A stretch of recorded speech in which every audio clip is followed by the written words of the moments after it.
মুসলমান হয়ে জন্ম নিয়েছি, আমাদের প্রথম কর্তব্যই হলো এলেম অর্জন করে আল্লাহ তাআলার হুকুমগুলো সঠিকভাবে পালন করা। এখন আপনাদের সামনে আমাদের অক্ষ জামিয়া মাদ্রাসার বক্তব্য পেশ করবেন, গুরুত্বপূর্ণ বক্তব্য পেশ করবেন হাফেজ মোহাম্মদ আব্দুল্লাহ মাসুম, উত্তরা, ঢাকা। তাকে আমরা মঞ্চে আসার জন্য আহ্বান করছি। আসসালামু আলাইকুম ওয়া রাহমাতুল্লাহি ওয়া বারাকাতুহু। আলহামদুলিল্লাহ ওয়া কাফা ওয়া সালামুন আলা ইবাদিহি আল্লাযীনা ইসতাফা, আম্মা বা'দ, ফাআউযু বিল্লাহি মিনাশ শাইতানির রাজীম। বিসমিল্লাহির রাহমানির রাহিম। তালাবুল ইলমি ফারিদাতুন আলা কুল্লি মুসলিম। সাদাকাল্লাহুল আযীম। আল ইজহার কর্তৃক আয়োজিত আজকের এই বক্তৃতা সেমিনারের সম্মানিত সভাপতি এবং সুদক্ষ বিচারক মণ্ডলী, আমার সামনে বসে থাকা বাংলার দূর দূরান্ত থেকে আগত এলেম পিপাসু তলবে আলেম ছাত্র ভাইরা, আমার পক্ষ থেকে আন্তরিক শুভেচ্ছা এবং স্বাগতম। আজকের এই অল্প সময়ে আমার বক্তব্যের বিষয় রাখা হয়েছে এলেমে দ্বীনের গুরুত্ব ও ফজিলত সম্পর্কে। আমি এই বিষয়ে কিছু কথা বলার চেষ্টা করবো ইনশাআল্লাহ।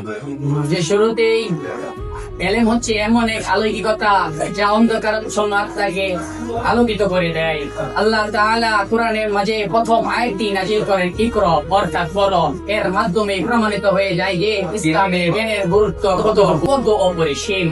আল্লাহ রাসূল এলেম সম্পর্কে বলেন তালাবুল ইলমি ফারিদাতুন আলা কুল্লি মুসলিম, যে দ্বীনের জ্ঞান অর্জন করা প্রত্যেক মুসলমানের উপর ফরজ।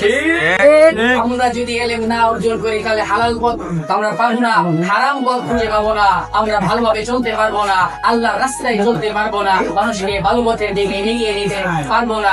আমরা যদি এলেম অর্জন করি তাহলেই আমরা হালাল পথে চলতে পারবো এবং কি হারাম পথে যেভাবে না চলতে হয়, আল্লাহর হুকুম যেভাবে মানতে হয়, এটা এলেম অর্জন করা ছাড়া, এলেম অর্জনের গুরুত্ব ছাড়া আমরা কোনোদিনই এই বিষয় হাসিল করতে পারবো না।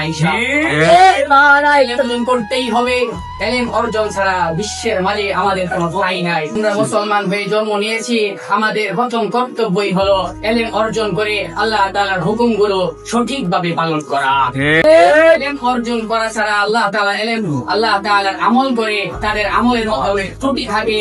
তাই আমরা যেহেতু মাদ্রাসার তলেবে আলেম, আমাদের পক্ষ থেকে সঠিক তথ্য, সঠিক এলেম অর্জন করে আল্লাহর রাস্তায় আল্লাহর আদেশকে পালন করে আল্লাহকে সন্তুষ্টি